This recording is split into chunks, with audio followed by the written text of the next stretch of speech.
I met with all the families, and first of all,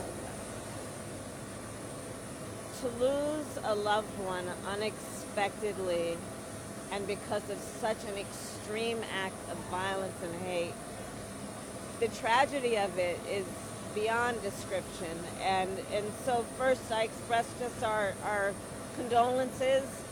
Um, But also, when we think about what's been happening, and you've heard me say it before, I really do think we need to look at the fact that this year alone, I'm told that we've had over 200 mass shootings. Over 200. We're barely halfway through the year.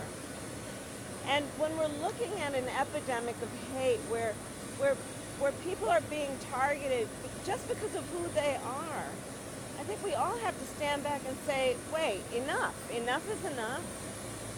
A harm against any one of us is a harm against all of us. No one should be left to fight alone.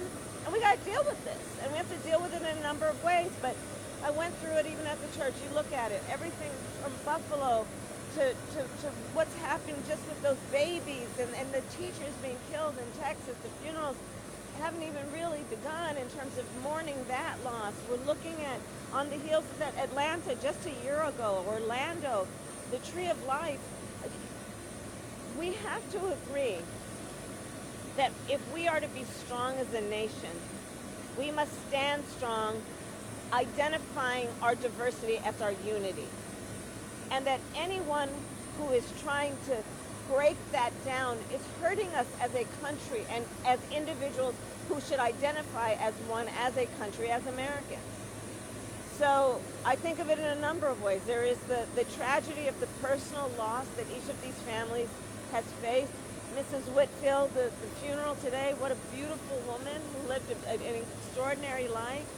I met with the other families. There were community leaders. There were a father of an infant.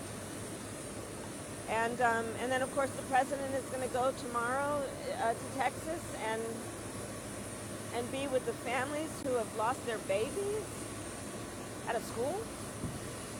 We have to, everybody's got to stand up and agree that this should not be happening in our country and that we should have the courage to do something about it. On the issue of gun violence, I will say, as I've said countless times, we are not sitting around waiting to figure out what the solution looks like. We're not looking for a vaccine.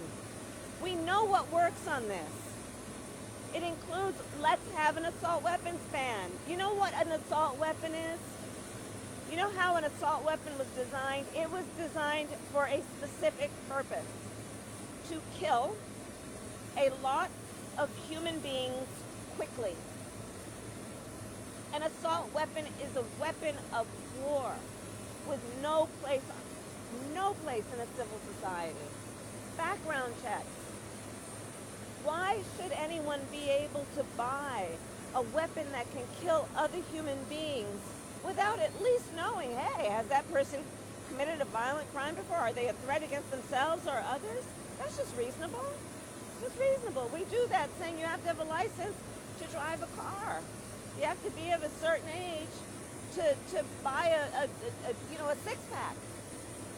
We are a society that is governed by rules, most of which were designed, those rules, to at the very height of the purpose, prevent against harm, to promote safety, and to have a common order that we all agree, a civilized society should agree to, that ensures that there will be safety and that we can prevent chaos.